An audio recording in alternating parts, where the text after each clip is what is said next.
Hey guys, what's going on? Troy at Mountain Man Treasure here today. A quick look at what sold on Friday in my eBay store, and then a question. Mountain Man, Mountain Man. Treasures. Welcome into the channel, guys. My name is Troy. I'm a reseller in Montana. I go to garage sales and estate sales, sometimes thrift stores. I buy stuff and then I sell it again online. Mostly I'm doing that on eBay. So, like I said today, we're going to take a look at what sold on Friday, getting ready to kick off the weekend. It's been a pretty solid weekend so far. We'll recap that tomorrow. But I've got a question for you as well, and we're going to get to that right after this. Solid pile for Friday's mail, kicking off our weekend. One really nice sale in here and some pretty solid sales as well. Good ROI on almost all of these here. We'll start off with our little Schleich figure. Watch for Schleich stuff, guys. I pick it up now all the time. A lot of it sells for pretty decent money, and most of it sells. And this guy, he's actually sold at least once before on an offer, and they never paid. I feel like it might have been twice. I don't remember. But I did get a lower offer and decided, you know what? Let's give it a try again. And they paid $10 plus shipping for that little figure. That's not bad. How about even better? Skull Copenhagen. Look at that. A little vintage pin. This one sold for $15.59 plus shipping. How about that? Viewer sale and a repeat viewer sale. Lester came back in the store. You might remember Yardvark Finds. Lester came in, loves Motu. This is a little peekaboo peeker sticker. You put this on your car. I've got one of, I think it's Batman as well. But he decided to come in and said, I love Motu. Can't wait to put this on my car. And so Skeletor is going out. $9 free shipping for that one. Here we've got an Ed Hardy shirt. Skull, got the roses. Pretty cool shirt. And this one sold this morning, $31.85 plus shipping. We've got an offer that I accepted. I think I sent an offer and then they countered and I accepted that. Old vintage USC Bear. They made these with different schools on them. Is it Dakin? I'm trying to remember. Yeah, it is. 1981 Dakin. Got the Trojan shirt on, and I accepted an offer on that of $14 plus shipping. Winston Racing Team. We sold one of these not too long ago, and now I got this one. I've got one more. And so the Winston Racing Team hat, really cool vintage hat, going out for, I think it's $9.98 plus shipping. This one, I sent an offer.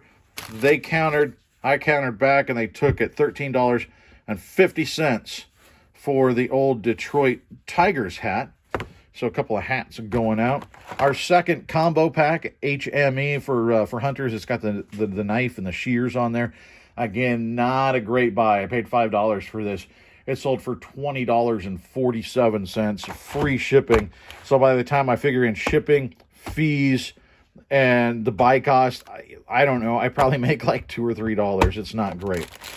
But they both sold and they're both out. So I didn't lose money.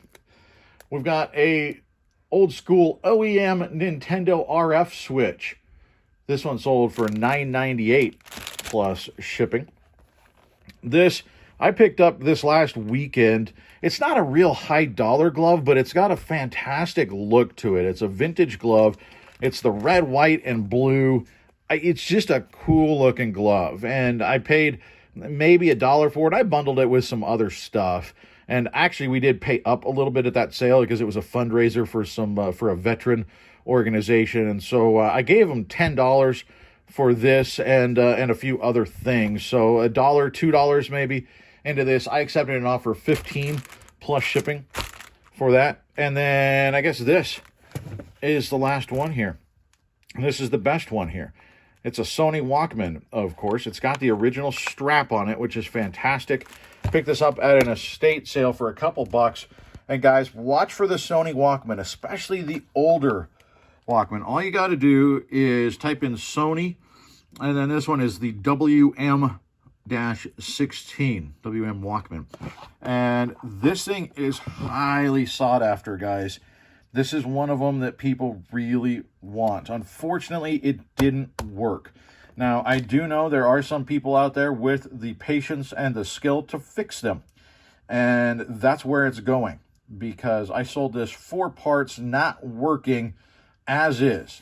Okay, now you could hear when you put the batteries in it and you hit play or rewind or whatever, you could hear the motor try to engage.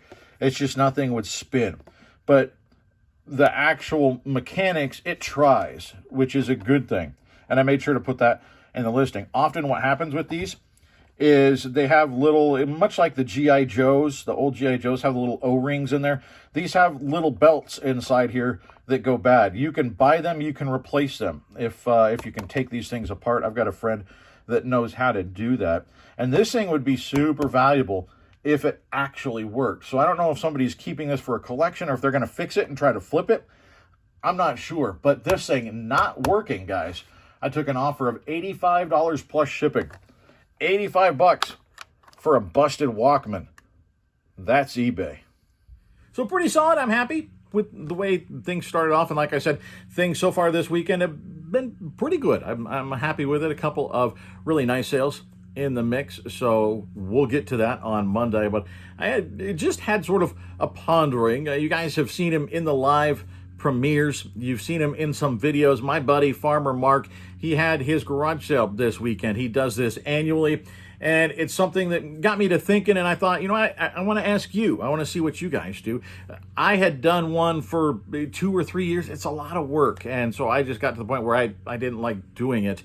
It didn't make a ton of money. Mostly I was using them to sell sort of either the bad buys or just the overstock or just stuff that I want gone, whatever, you know, sort of try to make room in my place to bring in new stuff over the coming year.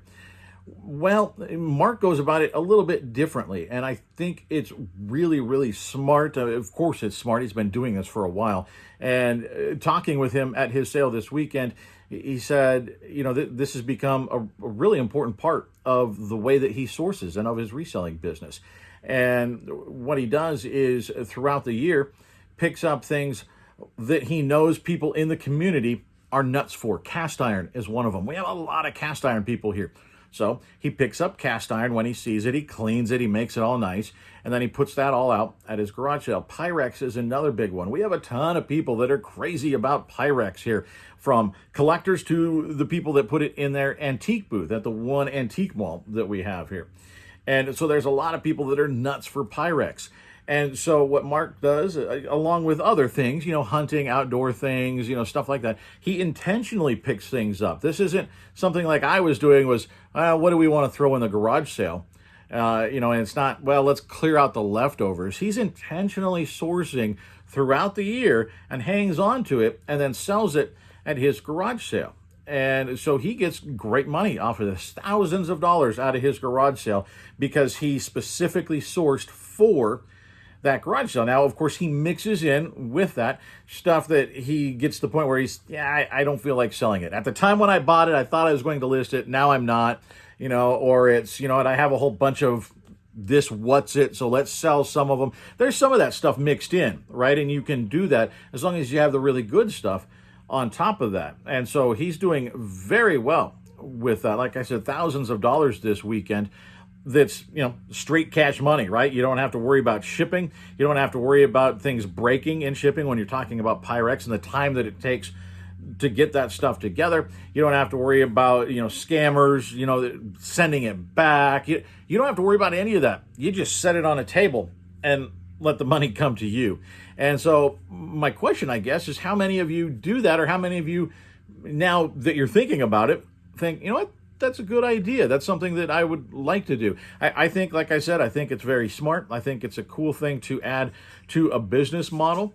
And so for a lot of people that don't have that antique booth opportunity or the flea market opportunity to sell some of your stuff, maybe garage sales are the way to go. You know, plan one each year and pick up stuff throughout the year that you intend to sell at a garage sale. You just might make a little bit of money doing that. And it's a whole lot easier than selling stuff on eBay. I mean, for those that are thinking about getting started on eBay, it really is. It's a lot of work. It does take a lot of work. You can do it, but it takes time, it takes dedication, it takes learning. It's a grind. there's a lot of work involved with this thing. So garage sale, maybe that's the way to go. Let me know down below. Let me know what you think about doing that. Let me know if you do that. I know, I said do. Thanks for joining, guys. I appreciate you so much. I got to get going. The Cowboys are on tonight. Hopefully tomorrow we're making fun of Brian Klaus. We'll see. We'll see you.